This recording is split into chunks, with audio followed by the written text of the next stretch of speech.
Entonces, estos hechos, que son la realidad, se traducen en una percepción. Y lo peligroso de esta percepción es que comienza a primar el sálvese quien pueda. ¿Y eso qué está pasando? Es lo que está sucediendo, porque la gente, no se olvide que está en el tapete el discurso del porte de armas como una solución al problema de la seguridad. O por ejemplo, el tema de que... El amurallamiento, el aislamiento de la propia sociedad, porque uno de los problemas más graves que tenemos y que agrava aún más esta situación que vivimos es la falta de una cultura ciudadana. Y yo le añado algo más, general. Por ejemplo, el hecho de que hay que hacer imputables a los niños, niñas y adolescentes, que es otra cosa que también se está manejando. Les saludo a John Garaycoa, que está telemáticamente enlazado con nosotros desde la ciudad de Guayaquil. Estimado John, bienvenido, buen día. ¿Cómo ve usted el panorama de los secuestros, justamente para matizar esta conversación? Bienvenido. Muy buenos días, gracias por la entrevista, un cordial saludo y un fuerte abrazo para todos. Sí, sabemos que detrás de esta actividad ilegal existe una organización mafiosa en la cual esta organización mafiosa, pequeña, mediana o grande, trata de hacer su accionar de distintas modalidades. Al decir pequeña, mediana o grande, hay ocasiones, y obviamente he conversado con el comandante Lunace, porque ellos tienen inclusive datos y estadísticas, donde inclusive organizaciones pequeñas, bipersonales o 3, 4 personas hacen y se aprovechan de toda la avalancha que existe en la ciudad y en el país, sabiendo también que ese aprovechamiento que hacen ellos, porque ¿de qué manera lo hacen? Que resulta que un delincuente, después de cuántos delitos cae detenido, ellos ya tienen presupuestado, saben que tal vez después de 10, 12, 15, 20 delitos, lo peor que le pueda pasar a ellos es que le peguen un tiro. Lo opcional posiblemente que lo metan preso, pero ellos ya no le tienen miedo a la prisión. Entonces, hacen tantos y cuantos delitos sabiendo y teniendo presupuestado qué es lo peor o lo intermedio que les pueda pasar. Entonces, aquí, obviamente, el Ejecutivo está atado de brazos. A buena hora se dio la reunión que se esperaba y que todos los ciudadanos esperamos, y la reunión de ayer que haya salido humo blanco, como se dice en el argot religioso, para que obviamente se establezcan soluciones a cada una de las problemáticas que tiene el país. Por ende, hay 4 pilares importantísimos que se deben considerar. Uno, obviamente, decisión política. Si ya tenemos un resultado de cómo está funcionando y cómo está dando resultados el accionar de la seguridad en El Salvador, ¿por qué no comenzar a tener una hoja de ruta de las cosas que han hecho ellos? 2, decisión legal. A buena hora, obviamente, varios representantes de la función judicial se reunieron ayer. 3, decisión económica, así como se invirtió en su momento a favor de la pandemia, a favor de la salud. Actualmente la principal pandemia en el país es la inseguridad. Hay que asignar todos los recursos a favor de esa situación. Y 4, obviamente el control al elemento humano. Si no hay control al elemento humano, dentro de la cadena de seguridad el eslabón principal es el hombre, y hay que controlar al hombre. A buena hora, casualmente este día lunes, la Armada del Ecuador comienza a capacitar personal activo para reforzar el Departamento de Control Interno con poligrafistas, situación que lo viene haciendo Policía Nacional, pero situación que es recomendable en la función judicial, en cada una de las dependencias del gobierno, para casualmente trabajar en prevención con elementos técnicos, tecnológicos, científicos, a favor de la detección de la corrupción, del soborno, de la mentira, y de poder combatir preventivamente los actos delictivos. Correcto, gracias. Doctor Álvarez, de lo dicho por John Garaycoa, yo me quedo con algo particularmente, y es esto que él señalaba en el caso de los delincuentes. Ya no le tienen miedo a ir a prisión. Lo peor que les puede pasar es terminar muertos con un balazo, decía él. Esto habla bastante de nuestro sistema de rehabilitación social debilitado o nulo quizá, o qué dice de nuestro sistema de justicia en el país. La verdad es que nosotros vivimos como una crisis de institucionalidad. esta crisis de institucionalidad nos hace perder confianza en la justicia, en las instituciones, en todas las instituciones que operan. Yo creo que hoy por hoy el crimen organizado está más organizado que el gobierno. Tiene estrategias y tiene actuaciones más claras que las que tiene o las que ha declarado al menos el gobierno.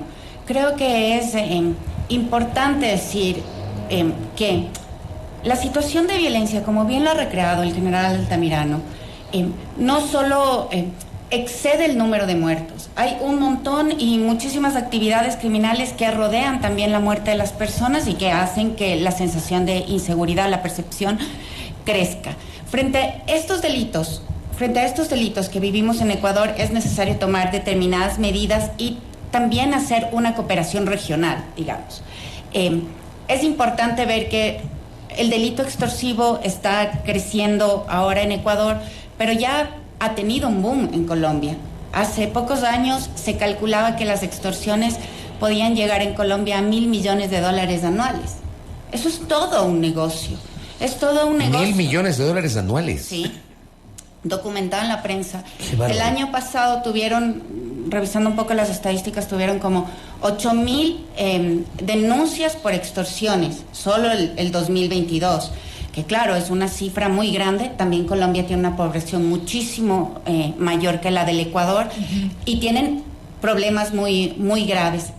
El modus operandi que se ha visto en Colombia podría servir para que el Ecuador tome medidas y se adelante y prevea y empiece a tomar políticas preventivas. Hablando de estas experiencias, le voy a soltar lo siguiente. ¿Qué opinión le merece un criterio de uno de nuestros oyentes? Nos dicen, perfil tipo Bukele es lo que necesitamos, y que ha sido un tema que ha estado sobre la mesa, sobre lo cual hay personas que coinciden, hay otros que discrepan. ¿Cómo le suena a usted?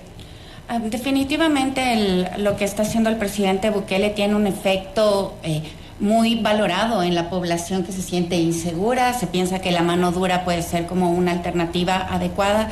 Sin embargo, creería que los gobiernos deben tomar medidas que tienen equilibrio entre sancionar a quien debe ser sancionado y el respeto de los derechos humanos de quien no debe ser sancionado. Este rato Bukele tiene la cárcel más grande del mundo y deberíamos ver los efectos posteriores de la salida de Bukele. El aprisionamiento sin respeto al Estado de Derecho puede romper el tejido social de una manera de largo plazo, puede distorsionar el funcionamiento de una sociedad.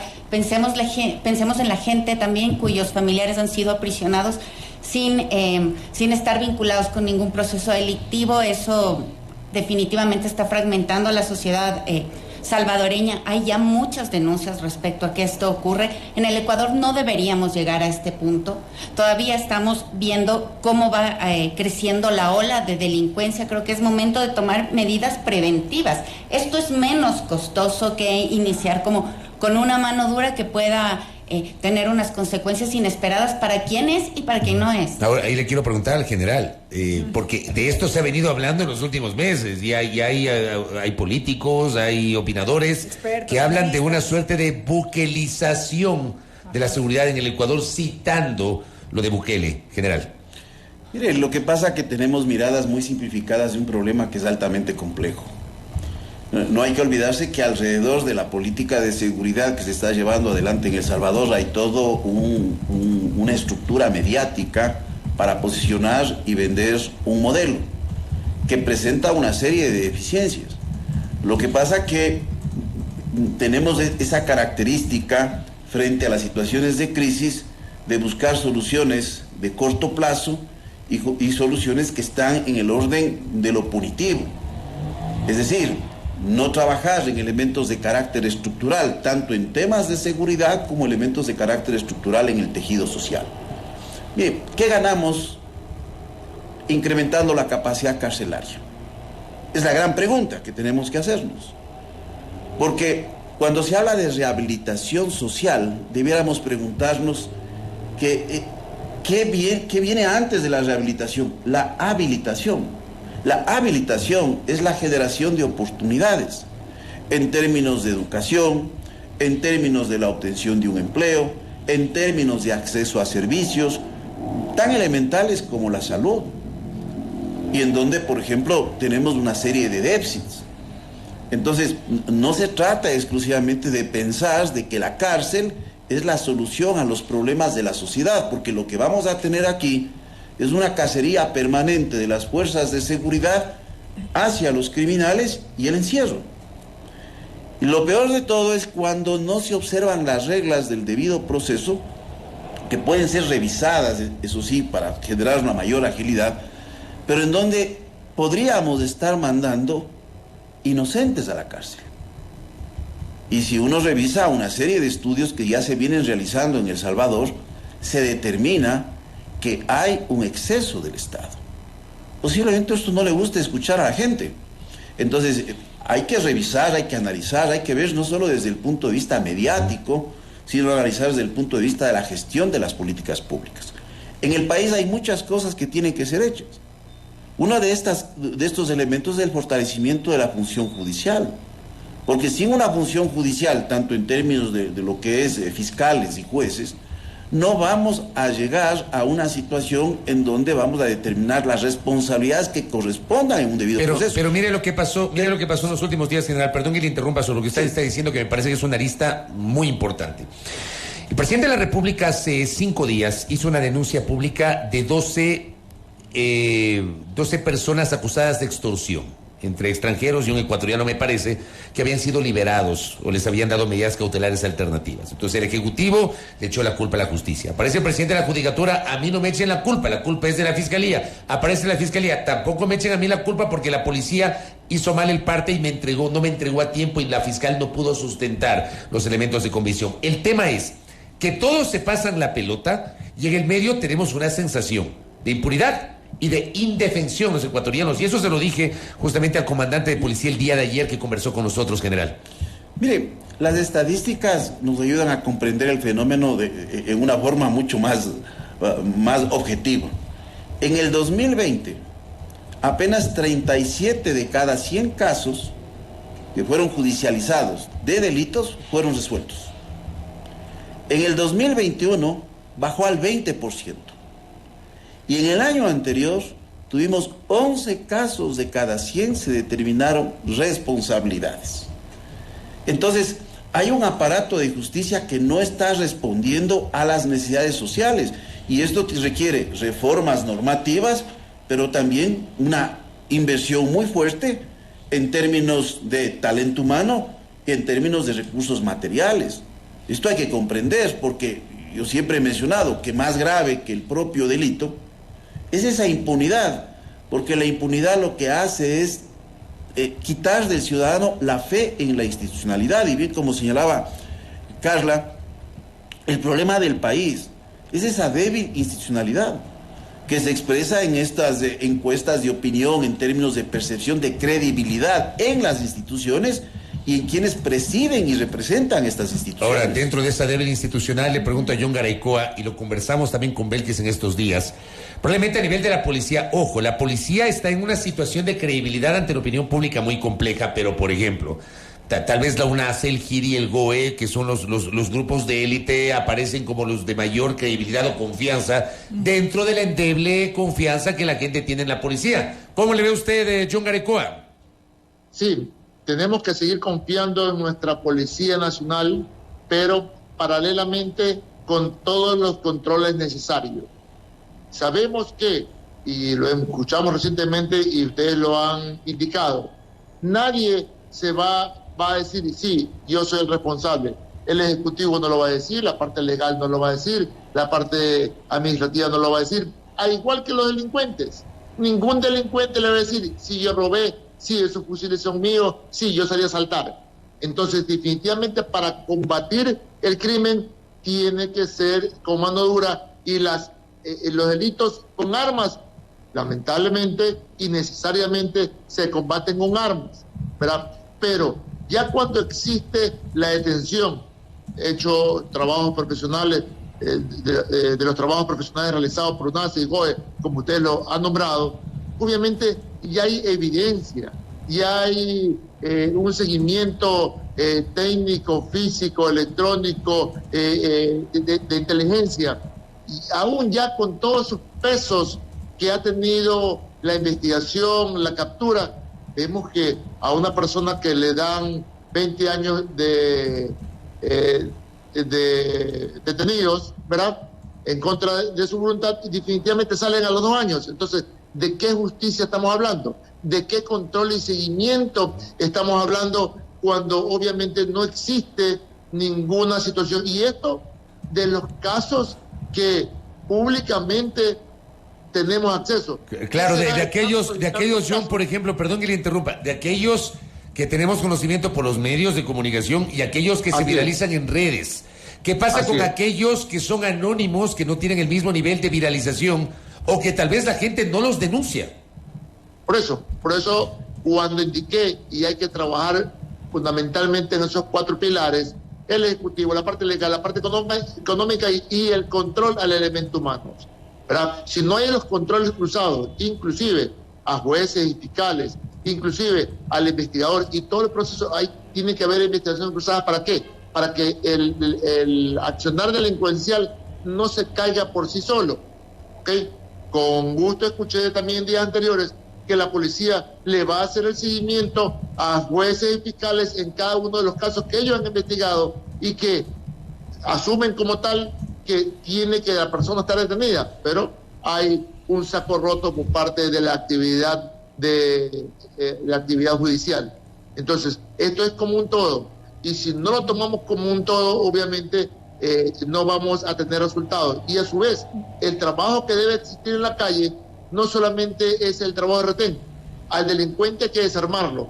Como ya han pasado las armas en la frontera, como ya han pasado las armas en el carretero, definitivamente toca casa en casa, zona con zona, barrer para limpiar de múltiples zonas, casualmente el cañón, el arma, las armas, los fusiles que tiene la delincuencia, porque con eso ellos son poderosos. John, brevemente, si me permite, quisiera volver al inicio de su intervención en esta parte. Fuera del trabajo de estos grupos de élite que refería Fabricio, ¿cómo le pedimos a la ciudadanía que confiar en este caso en la Policía Nacional, en la institución como tal?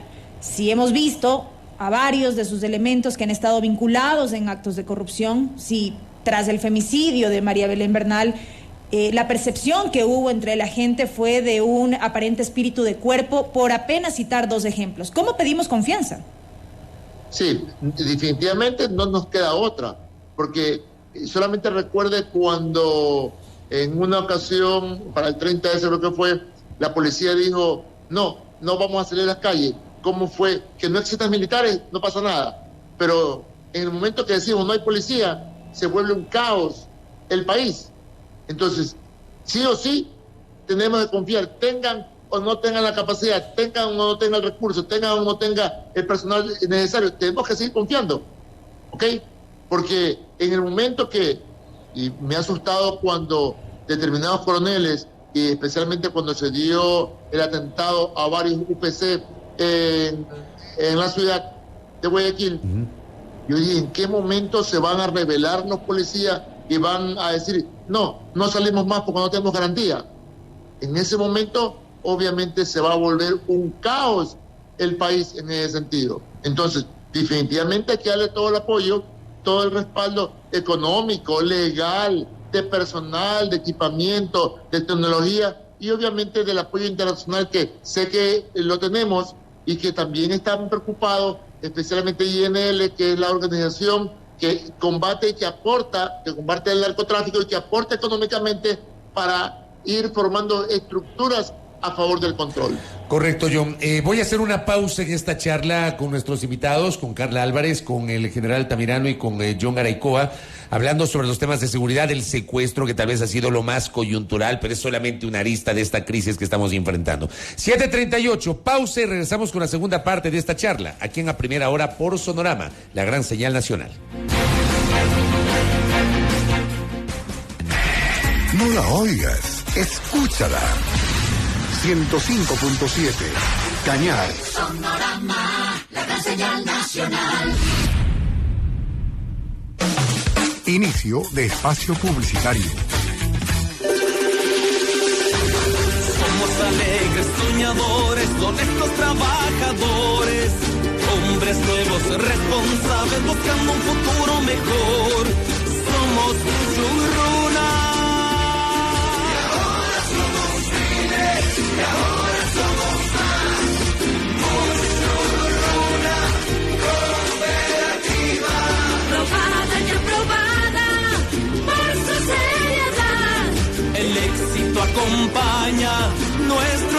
trabajar. Porque no es lo mismo. Musurruna es Musurruna. Abogado Luis Alfonso Chango, gerente general. ¿Por qué la Universidad Tecnológica Empresarial de Guayaquil es tu mejor decisión? Porque me da oportunidades. Cuenta con 26 carreras de grado y 26 maestrías. Bolsa laboral. Educación internacionalizada, donde puedo obtener una segunda titulación americana en Miami Business Technological University. Líder en innovación empresarial y tecnología en Estados Unidos. En UTEC tengo todo para poder lograrlo. Inscríbete. Nuevo Campus Guayaquil, Avenida del Bombero, kilómetro 6,5, www.utec.edu.es. Avanzamos a la eficiencia energética. Con la tecnología LED reducimos el consumo de energía en un 30% y las emisiones de CO2. La empresa eléctrica Quito ha realizado el cambio de más de 41.500 luminarias en el norte, sur y centro de la ciudad. Empresa eléctrica Quito. Trabajamos con la mejor energía. La Prefectura de Pichincha inaugura un nuevo centro Guarmi en Mejía. Recuerda, en los centros Guarmi encontrarás apoyo jurídico, psicológico, médico y patrocinio en casos de violencia de género. También contaremos con un consultorio de medicina general. Si requieres asistencia de manera inmediata, llama al 166. Muy pronto, un centro Guarmi en cada cantón. Pichincha Invencible. Hemos evolucionado la forma en cómo te atendemos. Cambiamos la manera en que te damos soluciones. Nuestra velocidad de internet es tan buena como nuestra velocidad de respuesta. Escogimos equipos tecnológicos que están un paso por delante. Hemos llegado a conocerte muy de cerca y saber qué puedes necesitar mañana. Con gente que te entiende y que se conecta contigo. Y seguiremos evolucionando para que nunca más vuelvas a desconectarte. Celerity. Conexiones que evolucionan. La tiene la pulga, encara la pulga, se lleva uno, se lleva... ¡No! ¿Qué pasó? ¡No! ¡Gracias Dios! ¡Nunca había visto yo! La final de la UEFA Champions League es mejor en el estadio con Mastercard. Consume desde $100 con tu Mastercard Pacificar Débito en 3 diferentes establecimientos y participa por pases dobles a los partidos finales de la UEFA Champions League. Cortesía de Mastercard. Pacificar, historias que vivir. Banco del Pacífico. Fin de espacio publicitario. A primera hora, por Sonorama, la gran señal nacional.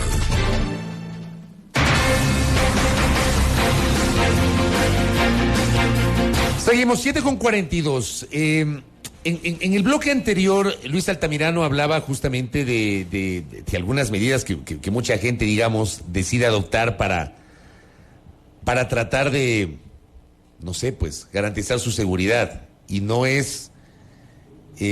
son medidas de seguridad per se, sino tratar de no salir, casi de autoconfinarnos. O sea, nos confinamos en 2020 por la pandemia y ahora resulta que nos tenemos que confinar por inseguridad. Y, por ejemplo, mi colega y amiga Pamela Aguas Llanes publicaba un arte que a su vez publicó el canal fraterno Gamavisión con unas recomendaciones para los ciudadanos. Entonces decían: evite ir en la noche a gasolineras, farmacias, supermercados, etcétera. Vaya al supermercado acompañado y revise los carros alrededor suyo antes de subirse y que no haya algo sospechoso. Evite viajar en carreteras en la noche. Si le chocan en la carretera, no pare. Si se le para un carro de frente y le cierra el camino mientras va manejando, chóquelo. Y de preferencia en la parte trasera del carro para que pueda salir, acelere y no frene. Entonces Pame decía, a esto le llaman vivir. Mejor huyan mientras puedan. O sea, puede ser muy importante esas recomendaciones, pero al final yo digo, esto implica que nos toca confinarnos. Carla Álvarez, ¿cómo le ve? Pues definitivamente esto se puede tratar como una pandemia desde una perspectiva epidemiológica, digamos. La Organización Mundial de la Salud dice que 9 eventos por cada 100.000 habitantes son una epidemia. Nosotros tenemos una tasa que supera los 9 acontecimientos por cada 100.000 habitantes, más que duplica esa condición, es decir, tenemos más de 2 pandemias de violencia viviendo actualmente en la sociedad. Definitivamente esto nos lleva a recluirnos, esto afecta a la economía, esto afecta a nuestras operaciones diarias. Pero lo importante que hay que decir aquí es que Nosotros debemos tener análisis complejos, como decía el general Altamirano. Nosotros no podemos pensar solamente en la sanción, en aumentar las cárceles. ¿Qué sacamos con eso? Es necesario pensar en la prevención. ¿Qué implica ahí la prevención? Pues implican miles de cosas, desde considerar los factores sociales, el empleo, la salud, la justicia. Uno de los mayores incentivadores del crimen es la impunidad. Los delincuentes siempre calculan que si hay una justicia que no está operando bien y que hay pocas posibilidades de ser sancionados, pues eso es como un aliciente para el cometimiento de delitos. Entonces no podemos pensar en la cárcel solamente si no pensamos en que haya un adecuado funcionamiento del sistema de justicia. Eso por una parte. Por otra parte, las condiciones de precariedad social en las que estamos actualmente también constituyen un incentivo para que las generaciones jóvenes se involucren con el crimen organizado. Entonces, pensar en la cárcel es como pensar únicamente en el último eslabón, en el final ya de un ciclo de violencia que se viene gestando en etapas anteriores. Es necesario hacer fortalecimiento institucional, inversiones sociales. Todavía no tenemos los escáneres de la cárcel. No sabemos a ciencia cierta cuánto se va a invertir en la policía. No sabemos cuántos nuevos policías van a entrar. Las cifras varían de un funcionario a otro. El comandante de la policía nos dijo ayer que para mayo entrarán 8.500 nuevos policías recién graduados. De esos 2.000 van a ir a Guayas, me parece que algo así como 500, no tenía el dato exacto de Esmeraldas, el comandante, pero parece que como 500 van a ir a Esmeraldas, pero ya nos hablaba de que en mayo entran 8.500 más, doctor. Pero el 1 de febrero el presidente dijo que para mayo habían 5.000 policías y que para noviembre 5.000 más. No hay claridad en las cifras.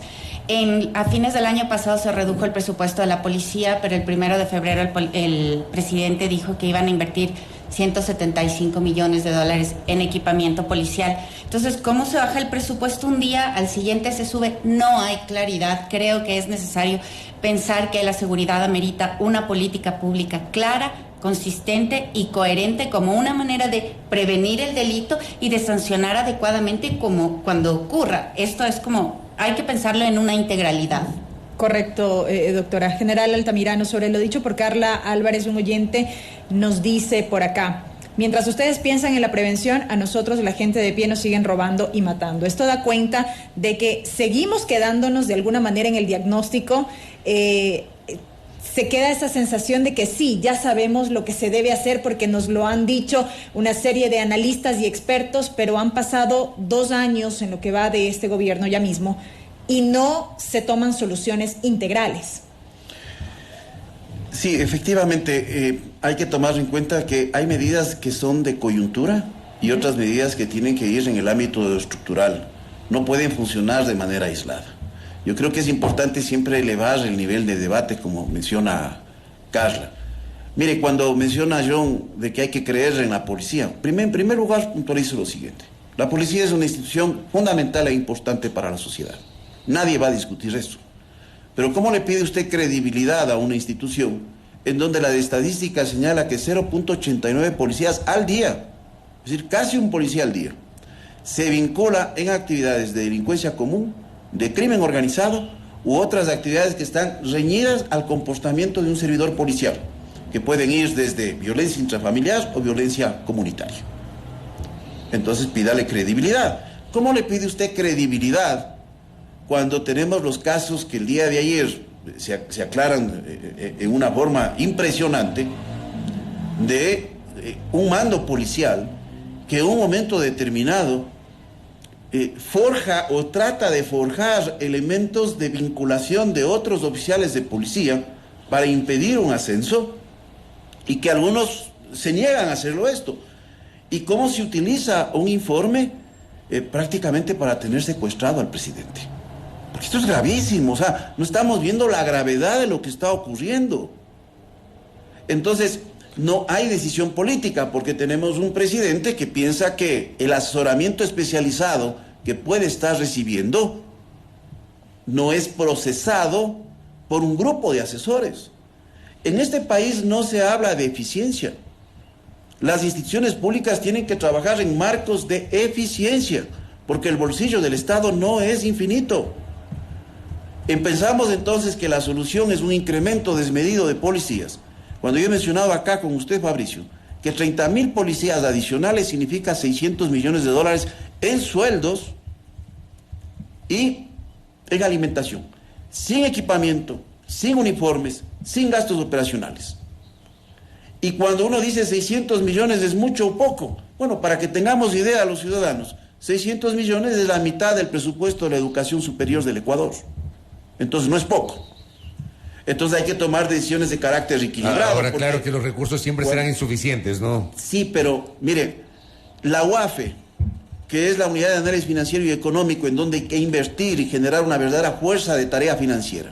Porque si hablamos de crimen organizado y narcotráfico, estamos hablando de flujos financieros ilícitos, estamos hablando también de evasión tributaria, estamos hablando también de lavado de activos. ¿Y cuál es el presupuesto de la UAFE? 3 millones de dólares, de los cuales de inversión se dieron 50.000 dólares el año anterior. Y cuando hablamos, por ejemplo, de capacidad de gestión, ¿qué capacidad de gestión existe? El año anterior, al Ministerio del Interior se le entregó 17 millones de dólares. Una gota para las necesidades de la policía. ¿Sabe cuál fue el nivel de ejecución hasta la finalización del año? 0%. En el comprometido, porque vayan a decir que se comprometió en contratos y que se devenga posible. No. 0% en compromiso, 0% de ejecución.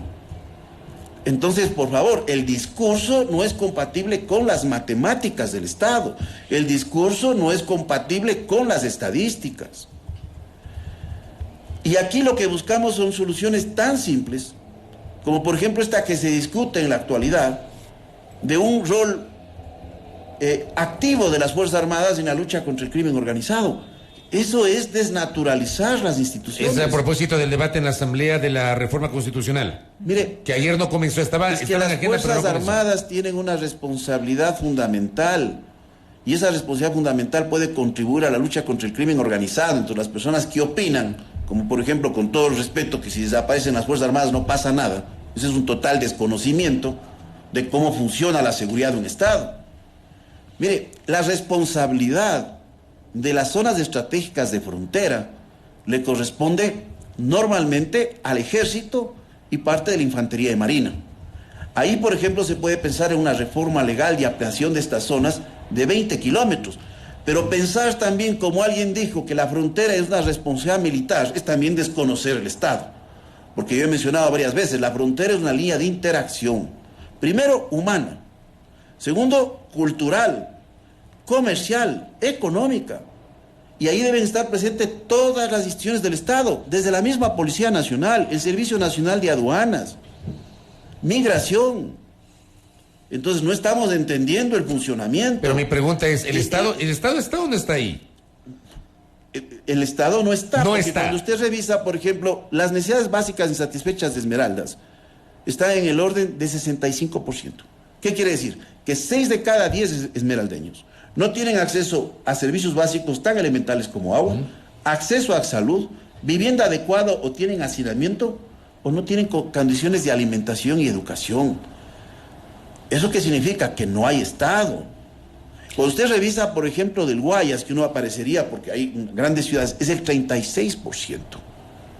Entonces, no solo está en las zonas de frontera, esta incapacidad del Estado de generación de oportunidades, que no es de este gobierno, esta es una degradación. Entonces, aquí no se trata de determinar responsabilidad de instituciones, sino de un verdadero trabajo del Estado. Por eso yo le he dicho, hay elementos estructurales, como la señora que pregunta. En este país, yo he venido mencionando esto 2 años, se ha hecho un foro para discutir la necesidad de crear una policía de investigaciones independiente a la Policía Nacional. No se discute, porque quienes asesoran tienen lógicas institucionales. El modelo de Chile es muy interesante. La Policía de Investigaciones es separado de Carabineros, porque una cosa es la prevención e inteligencia que hace Carabineros, y otra cosa es ya la intervención posterior al delito. Porque en estos delitos pueden estar involucrados también fuerzas del orden. Lo propio ocurre en Brasil, en donde ahí tenemos un modelo interesante, porque cada estado tiene su policía militar, que es la policía, el equivalente a la Policía Nacional. Correcto. Y tenemos la policía civil. Entonces, ¿usted qué genera si hablamos de penetración del crimen organizado? Contrapesos institucionales.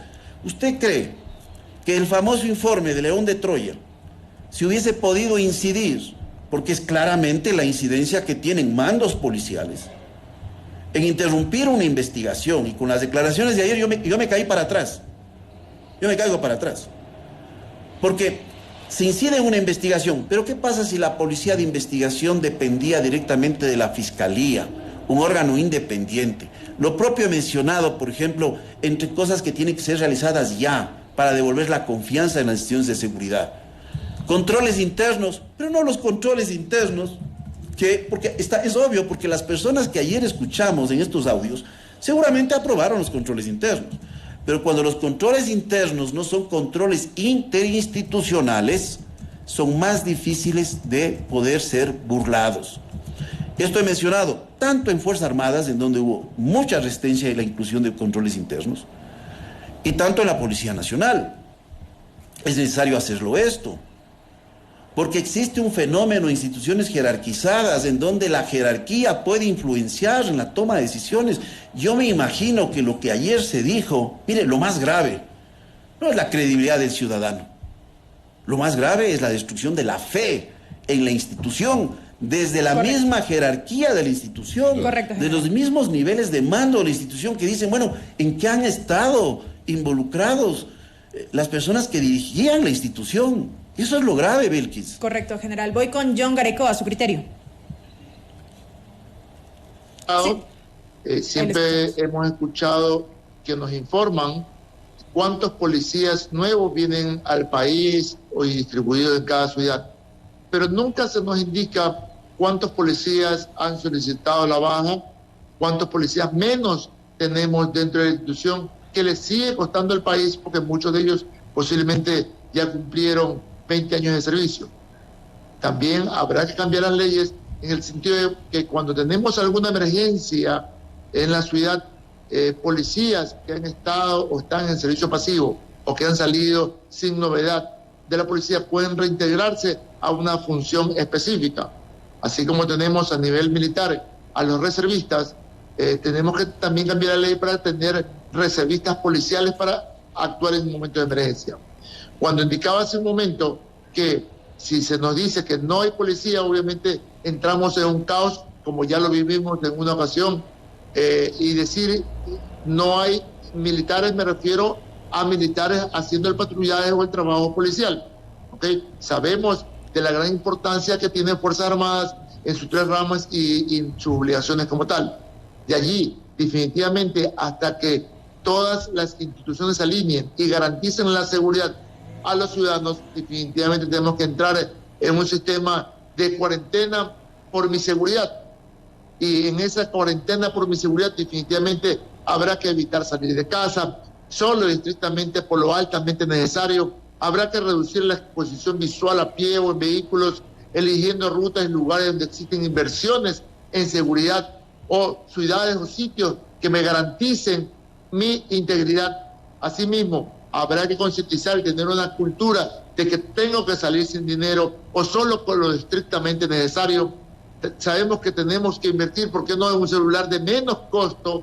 Porque lo principal que atiende al delincuente es obviamente el celular, y por ende saber identificar que se trata de un asalto o robo, que se trata de un secuestro o de un tema de sicariato o de alguna otra modalidad. Necesitamos más instrucción. Recientemente vemos que públicamente se está invirtiendo en asesorar al ciudadano. Definitivamente necesitamos más asesoría para casualmente tener mayor confianza, y que todos tenemos que ser ojos, oídos y voces a favor de la seguridad ciudadana, porque todos los buenos somos más.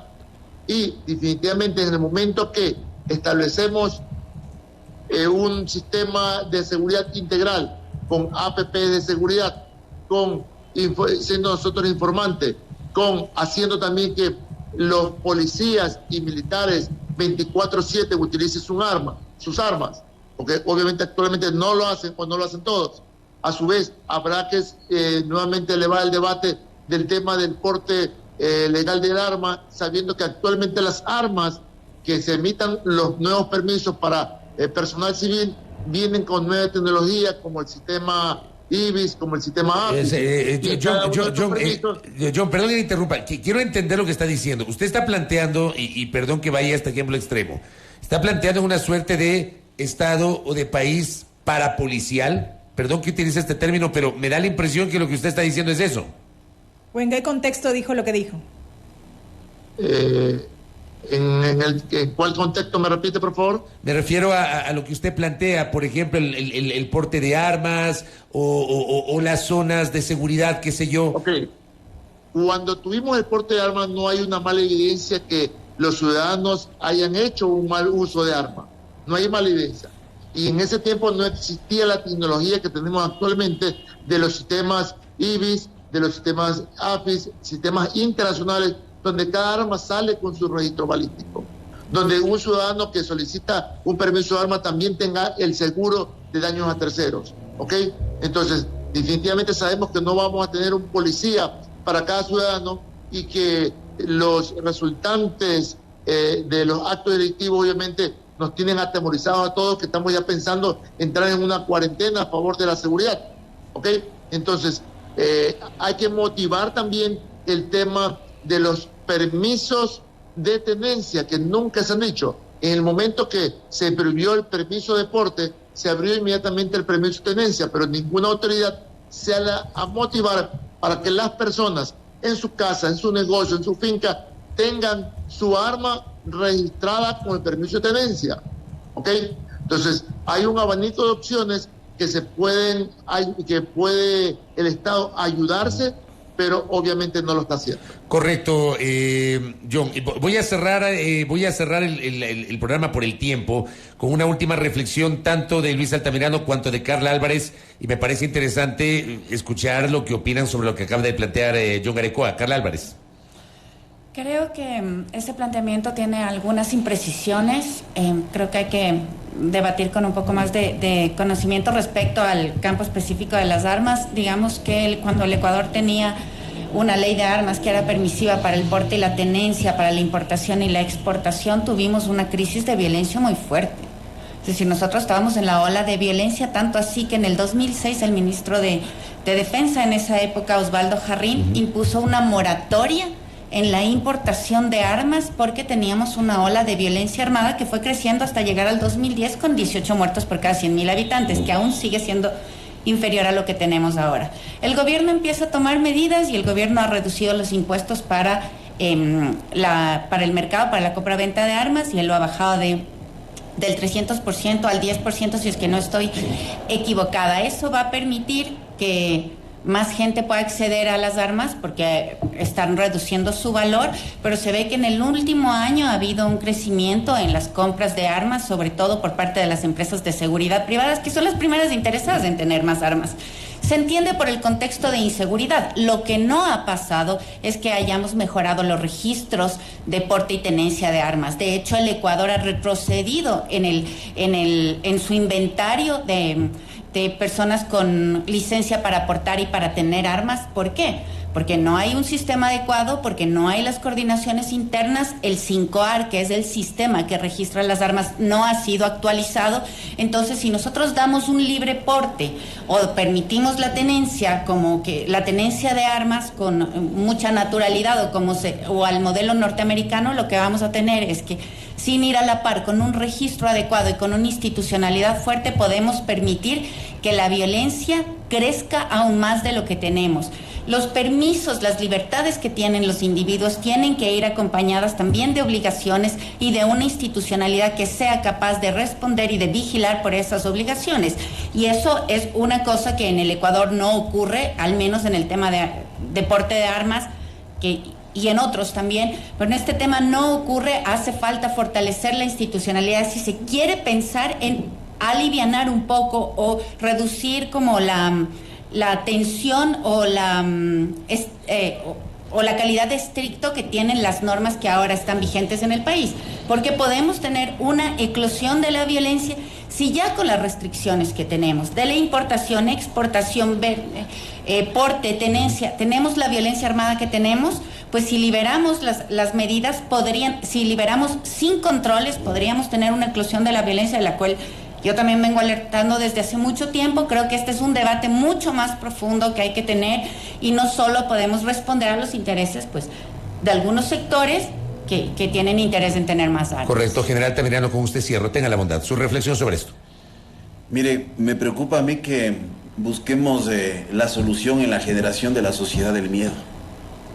Entonces, una serie de recomendaciones para que cambiemos nuestro estilo de vida, en nuestra forma de vestir, en los objetos que portamos.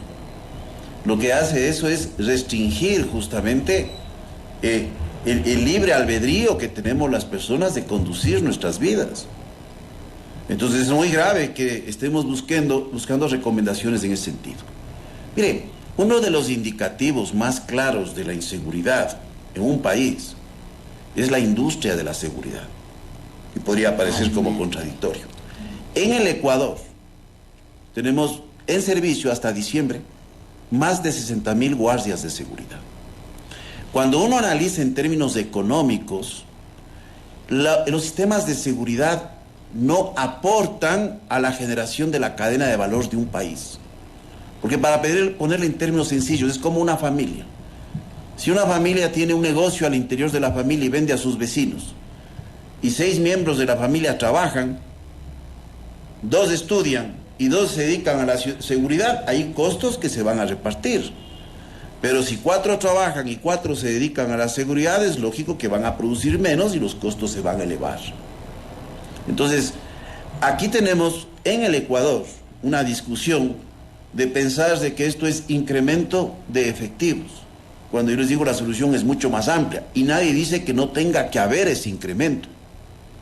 Tiene que existir este tipo de soluciones, pero de forma racional, equilibrada y obedeciendo a las lógicas de las necesidades de la sociedad, con una responsabilidad del Estado hacia futuro. Entonces, hoy se habla en situaciones, por ejemplo, de un crecimiento de una cantidad de policías, que el Estado no tiene ni capacidad de equiparlos, de entrenarlos, ni de emplearlos. En la actualidad, el presupuesto de la Policía Nacional, el 95% está en egresos de personal. El 4% está orientado a bienes de servicio y de consumo, con eso se sostiene la policía, y el 1% a bienes de capital, y una partecita del presupuesto que es equivalente a ese 1, en este caso equivalente al 2 o 3% del presupuesto de la Policía Nacional, lo maneja el Ministerio del Interior para proyectos de inversión. Entonces, por favor, tomemos decisiones equilibradas, decisiones racionales, porque esto conlleva costos a futuro de decisiones que son irreversibles. Se necesita actuar sacándose el uniforme, teniendo lógicas mucho más amplias. Esto no se trata simplemente de entrar en la defensa de una institución, porque mire, yo también he mencionado acá y en este espacio, cuando le hablo de impunidad, solo recuerde el caso de Don Nasser. No ha pasado absolutamente nada, y se entra en unas defensas de lógicas institucionales cuando esto ocurre en una unidad militar, en donde existe una comunidad, que no se mantienen las cosas bajo el tapete. Pero se ha determinado responsables, no, aquí se ha determinado responsables que han invertido el dinero, pero ¿cuáles son los responsables que llegaron y extendieron estos niveles de contaminación a este sector? Este tema tiene un montón de aristas y nos quedamos cortos justamente con aquello. Le agradezco telemáticamente a John Garaikoa desde Guayaquil por su participación en nuestra conversación.